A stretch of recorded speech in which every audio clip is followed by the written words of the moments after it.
What's up, everybody? Good afternoon, and we've got more free agency stuff to do.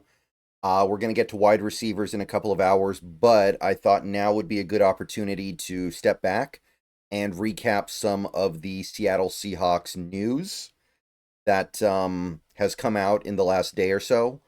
Stuff that on its own wouldn't really merit discussion, but grouped together, talk about each thing for a couple minutes, and then you move on. Makes more sense. So, couple topics of the day. First of all, some of you might remember that today was going to be an important day for Uchenna Nwosu. $6 million of his 2025 money was going to vest into a fully guaranteed portion of his contract today. So originally, it was believed that the Seahawks were going to make a decision on Nwosu's future before today, and that if they didn't do anything, that would indicate he's part of the plans. Well, Brady Henderson tweeted this out yesterday afternoon. Tomorrow was the original trigger date in which Nwosu's $6 million injury guarantee for 2025 would vest into a full guarantee. It sounds like that date may have been pushed back. So it appears nothing is imminent on that front. And it does seem like that's true. I didn't hear anything from anybody else concerning today being some pivotal date.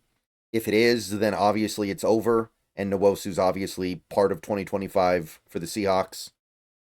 So it seems like there's some debate. Maybe they're trying to get him to redo his contract, and they just want more time to work on it. Maybe they just can't make a decision. It is kind of interesting. I don't know if I've ever heard of this before, where you have injury guarantees in a contract and you push the date of the vesting back. I didn't know you could do that. You would think you couldn't, right? That you would think that would be something that you couldn't do unless you had the cooperation of everyone involved. So we don't know what's going on yet. He's still on the team, but it sounds like all options remain open. I have no idea when the date is now, but I would assume a decision has to come before March when the free agency starts. And if for no other reason than that you might need the money in free agency.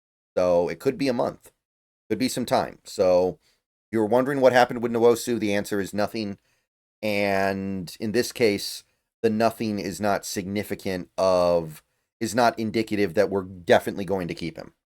All right, so that's item number one. Item number two, we have a new coach here in Seattle. Tom Pelissero reported this yesterday. Justin Outten. Justin Outten has been hired by the Seahawks as a run game specialist. And I wonder if there's any significance between run game specialist and run game coordinator. But it is worth noting the Seahawks did not have a run game specialist or run game coordinator on the roster, on the coaching staff last season. So they're pivoting this way. Maybe it means something. It feels like it means something, right? Like going from not even having somebody filling that role to somebody filling that role feels like that has to represent something. So Justin Outten, I remember him mostly from being on the Broncos staff with Nathaniel Hackett. He was the offensive coordinator, but obviously when he was there, he didn't do any play calling because the play calling belonged to Hackett, and then it got passed to Kubiak. And by the way, that's probably how Kubiak and Outten know each other. And then I think in the last 2 games of the year, it got passed to somebody else. I can't remember the name, but you look at this guy's career. He's been in the NFL since 2016. Actually started for that Falcons team that lost in the Super Bowl, the Kyle Shanahan Falcons. Stayed with the Falcons for a couple years. Went to Green Bay under LaFleur. So he kind of sort of springs from that tree, the Shanahan tree initially. Then he spent a year in Denver as the OC, but again, he was an OC who just kind of held a clipboard. Last 2 years, he's been on the Titans. He was a running back coach and run game coordinator in 2023. So 2023 Titans, that was still Derrick Henry, right? That was pretty good pretty good running back you would have over there, right? Pretty good run game coordinator. But your job's probably a little bit easier there when you're coaching Derrick Henry.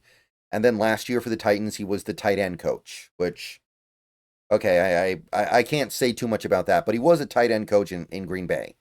So he does have that little bit of experience, but now he's a run game specialist. Seems like a decent enough hire. Again, more than anything, the important part is probably the intersection he had with Kubiak, but that intersection was only 1 year. Other than that, he's been under Kyle Shanahan, LaFleur in Green Bay, and Tennessee the last 2 years, where I don't know if you're terribly proud of that, but work is work. And hey, being the run game coordinator for Tennessee in 2023, not too bad. So one other thing I want to cover real quick, because we haven't made a hire yet, but we probably will. Brady Henderson has this. Seahawks talking with Rick Dennison. Rick Dennison, longtime NFL veteran as a coach, and I think he played before too. He worked with Clint. He worked with his dad, Clint's dad. He was a senior offensive assistant in New Orleans. So working with Kubiak, kind of trying to provide that seasoned veteran voice to balance everything out. Lot of value in having a person like this around. And he'd probably be a senior offensive assistant here if he gets hired, and I think he will.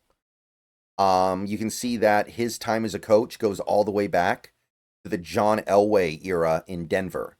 Offensive assistant, special teams coordinator. Oh, my bad. Offensive line coach for actually a good period of time under Mike Shanahan. Learned a lot. I think Shanahan got let go after 2008, right?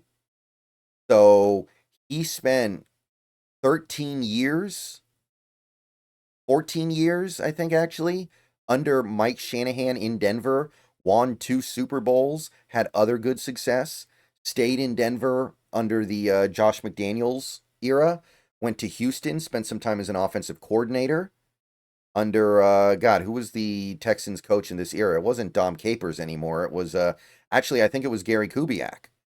So within that Kubiak tree, quarterback coach for the Ravens, was the offensive coordinator for the Broncos the year they won the Super Bowl with Peyton Manning, again under Kubiak. So you can see that he has a type.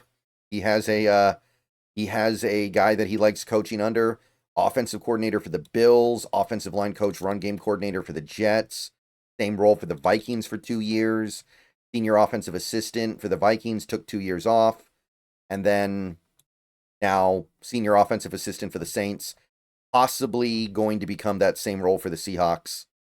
But it's a big breadth of experience, and you do have some intersections with Clint Kubiak, with the Vikings, and with the Saints. But there is so much more going on here than just that. This guy has been around. I wasn't even watching football in 1995, and this guy was coaching for a good Broncos team, by the way. Those Broncos teams in the 90s, even before they won the Super Bowl, that was a dangerous team, hard team to deal with. All right, so that's the roundup. That's really all we got right now. The coaching staff continues to come together. I'm good with it.